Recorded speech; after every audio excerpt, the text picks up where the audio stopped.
안녕하세요. SC제일은행 생애자산관리 솔루션 프리미엄 에이지 앱 세미나 2편에 참석해주신 고객 여러분 환영합니다. 저는 SC제일은행 야탐역 지점 PB 박혜신 차장입니다.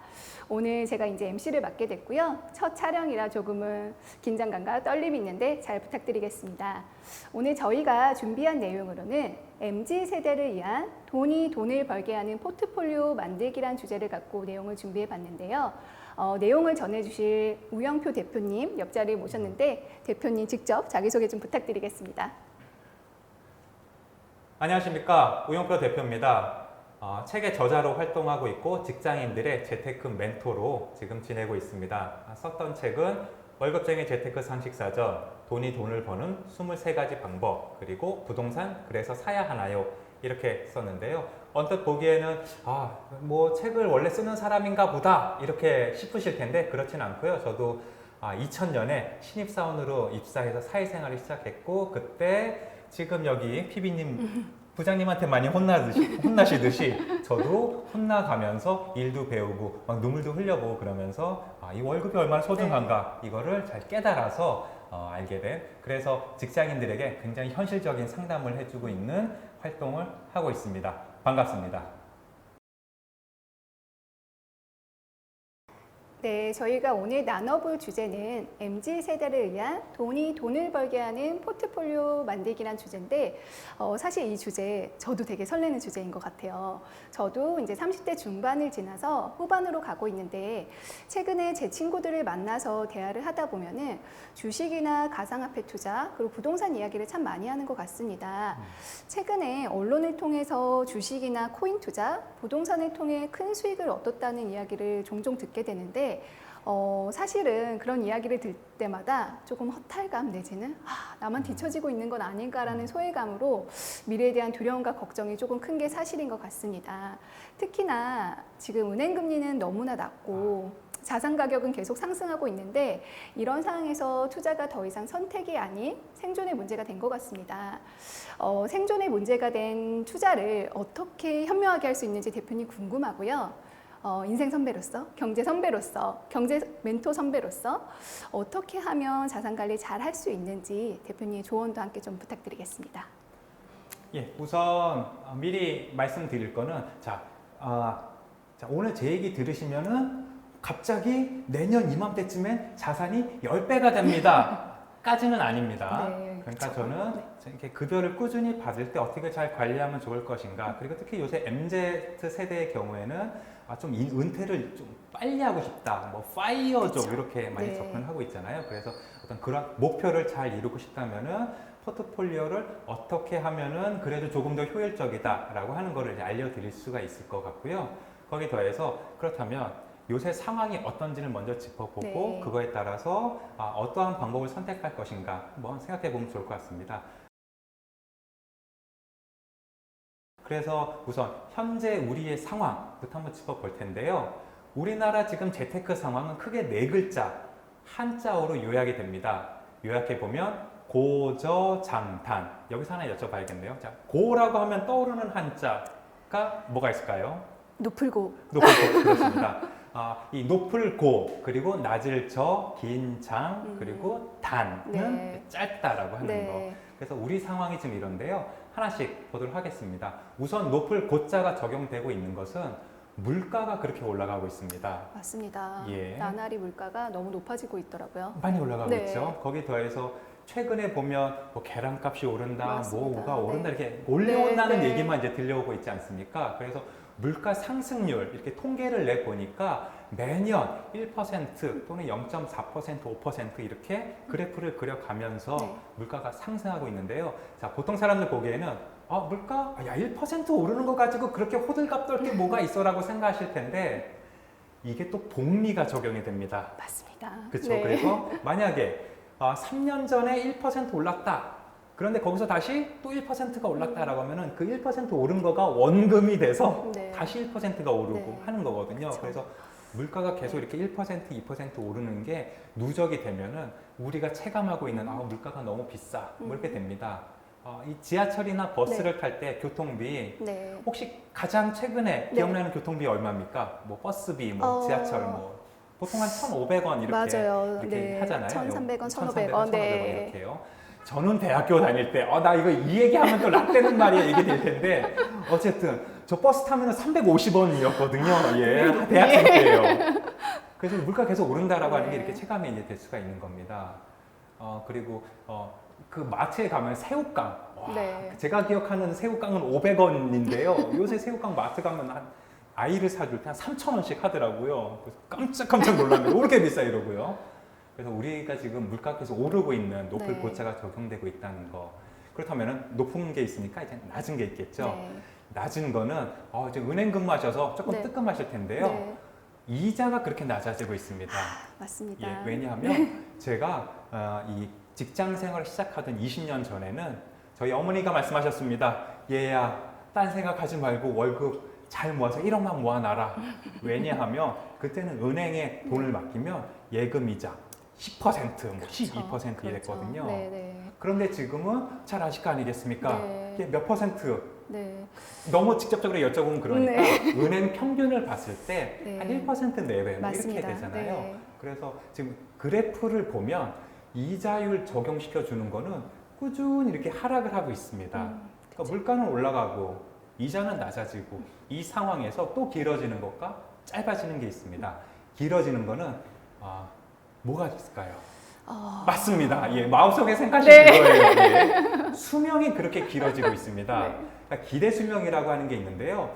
이 몇 년도에 태어난 사람은 몇 세까지 살 것 같다라고 하는 게 최근에 태어나는 아이들을 보면 기본적으로 80세, 82세는 그러니까 특별한 일이 없으면 그렇게까지 그렇죠. 생존할 걸로 예상이 그렇죠. 되고 있습니다. 맞습니다. 그래서 이건 좀 개인적인 질문이긴 네. 합니다만, 자, 내가 생각했을 때 나는 몇 살까지 살 것 같다 이런 느낌이 드십니까? 최소 80살이. 최소 80, 네, 예. 네. 그렇습니다. 보통의 경우에는 이제 최소 80세까지는 네. 게다가 뭐 100세 뭐 이렇게 그렇죠. 어렵지 않게 네. 도달할 수 있는 나이가 되고 있습니다. 자, 길어지고 있는 건 수명입니다.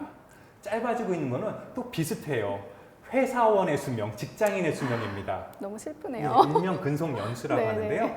직장인들에게 자, 몇 살까지 직장에 다닐 수 있을 것 같습니까? 라고 이렇게 질문을 해본 결과 세대별로 차이가 좀 있긴 합니다만 대략적으로 보면은 50세를 내외로 해서 근속연금 나는 여기가 끝인 것 같아 라고 이렇게 네. 예상을 하고 네. 있다는 통계가 있거든요. 네. 그렇다면은 80세까지 사는데 네. 직장 근무는 50세까지 할 수 있다.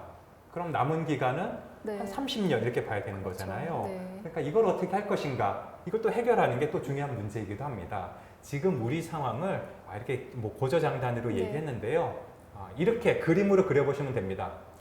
이 폭포수가 막 떨어지는 곳에 내가 이제 배를 타고 노를 젓고 네. 있습니다. 노를 젓지 않으면 이 물에 떠밀려서 이제 배가 이제 폭포 아래로 네. 떨어지는 거거든요.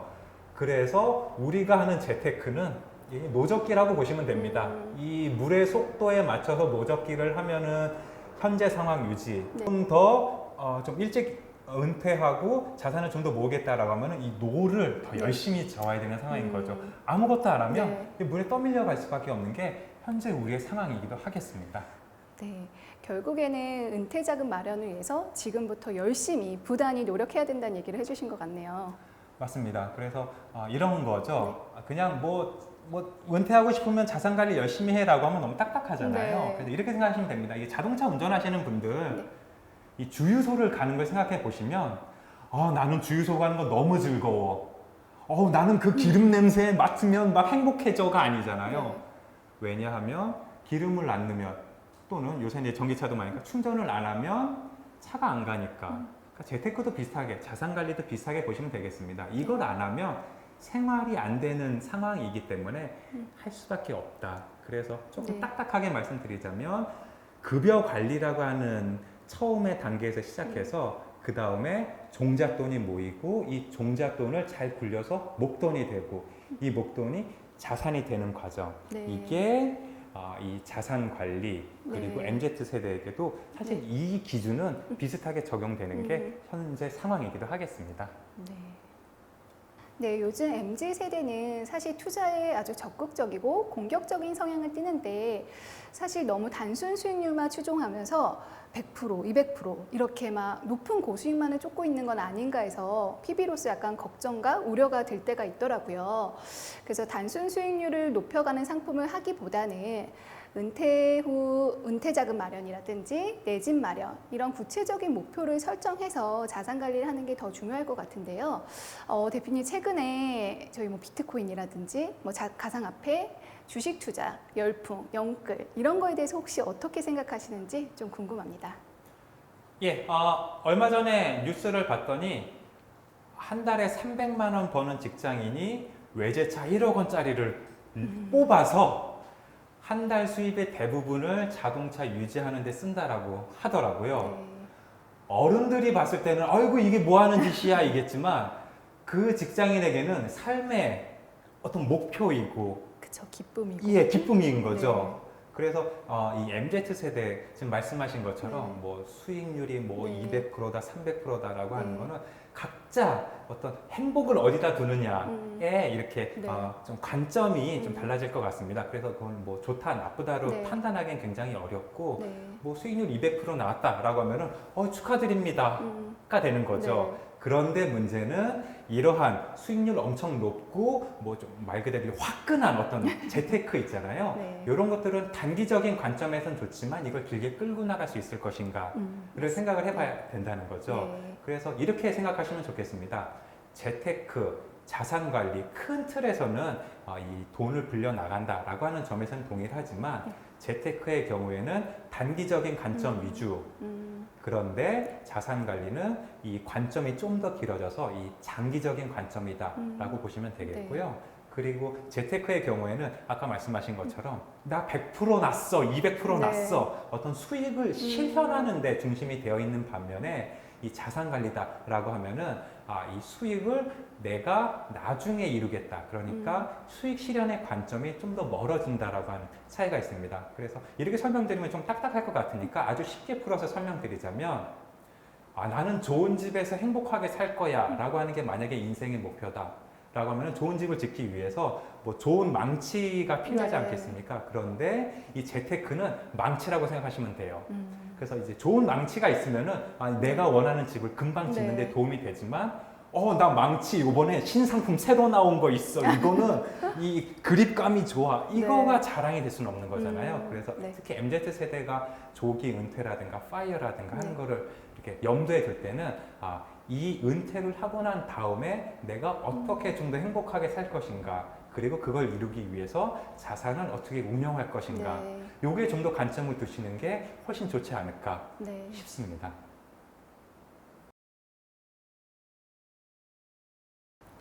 네, 그럼 대표님 MZ 세대에게 조금 추천해 주실 자산 포트폴리오가 있다면 좀 소개 좀 부탁드리겠습니다. 예, 우선 무슨 상품을 하느냐 하기 전에 네. 일단 그릇부터 제대로, 통장부터 제대로 만들어야 되는데요. 네. 특히 MZ 세대의 경우에는 묻지도 마, 따지지도 마. 일단 무조건 ISA부터 시작을 해 라고 이야기를 합니다. 네. 그리고 그 안에서 어떠한 상품을 골라 담을까를 이제 고민해 봐야 되는데요. 우선 자산을 증가시키는 용도의 나름대로 그 스포츠에서 보면 이제 공격수들 있잖아요. 네. 그런 역할을 하는 상품들이 있습니다. 대표적인 게 주식 직접 투자, 그리고 뭐 펀드 투자 또는 ETF, 요새 인기 많은데요. 그쵸. 요 네. 세 가지 상품들은 이 자산을 증가시키는 목적으로 많이 활용이 됩니다. 네. 그리고 그에 대해서 그렇다면은 자산을 이번엔 잘 안전하게 보관하는 용도의 상품도 예금과 적금 이렇게 될 수가 있는데요. 예금 적금 하면은 어우 꼰대 아니야 막 이런 생각을 하실 수가 있습니다. 그런데 제가 상담할 때 꼭 얘기해 주는 거는 이 공격수들은 언제든 실패할 수가 있어서 손실이 날 수 있다는 가능성을 갖고 있기 때문에 그러한 상황을 맞이해서도 나름대로 안전하게 잘 보관할 수 있는, 지켜낼 수 있는 상품으로 예금과 적금을 꼭 추천을 하거든요. 네. 그래서 저기 강사 양반 저자님 예금 적금 얘기하는 거 너무 꼰대스럽지 않아요? 라고 생각하시면 네. 안 될 것 같고요. 거기에 더해서 이제 자산을 연장하는 목표의 상품들도 있습니다. 그러니까 내가 조금만 더 이렇게 이 주식이라든가 펀드라든가 갖고 있으면 수익이 많이 나는데 지금 당장 내가 돈 쓸 때가 있어. 네. 뭐 연금이 필요해 라고 할 때 그 투자 상품을 건드리지 않고, 그러니까 말 그대로 자산을 연장하는 용도로서는 연금 저축 상품 그리고 연금 보험 상품 이렇게 꼭 네. 이제 가입을 하셔야 되겠고요. 마지막으로 자산을 보호하는 것 용도의 상품은 이 생명보험, 손해보험 이렇게 두 가지를 네. 하시면 되겠습니다. 그러니까 이렇게 보시면 돼요.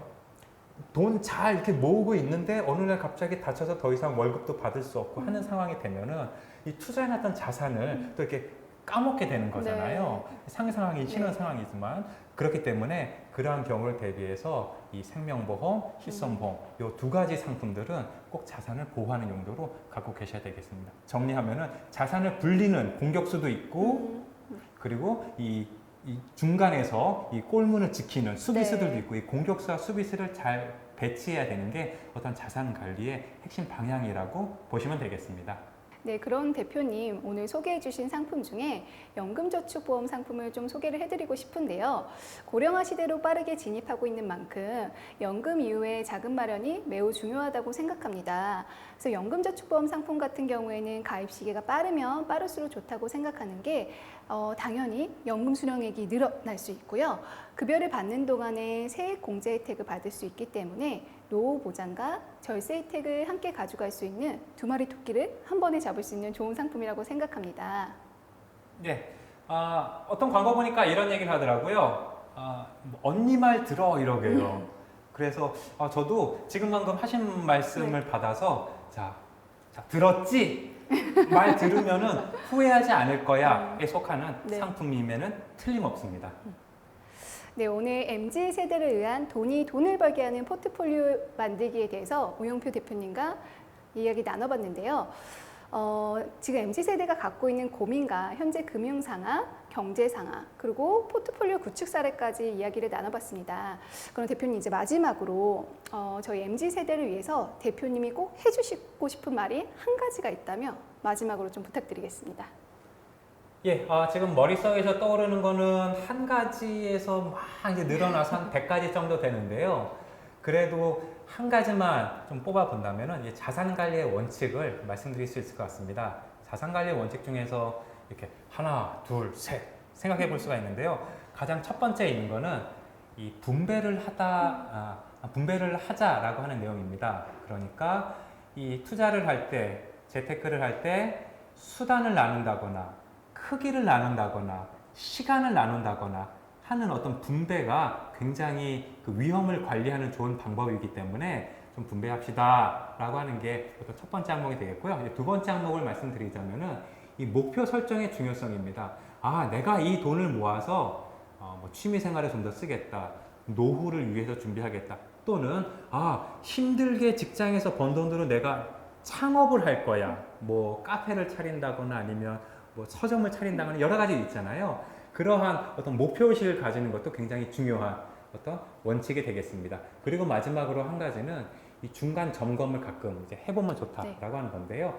앞서 포트폴리오를 설명드릴 때 잠깐 언급해 드렸던 바와 같이 이 포트폴리오 또는 자산 배분을 내가 이렇게 접근을 할 때 하나가 정해지면 이 하늘에서 이렇게 막 이게 돌판에 새겨져 내려온 게 아니기 때문에 내 인생의 이벤트에 따라서 미혼인 경우에는 혹시 결혼을 하게 된다거나 또 결혼을 하신 분들은 아이가 생긴다거나 하는 여러 가지 인생 이벤트들이 있습니다. 이거에 따라서 이런 시기가 올 때 이 중간 점검, 포트폴리오 변경 이런 것들도 같이 하시는 게 굉장히 좋다. 이렇게 한번 말씀드릴 수가 있겠습니다.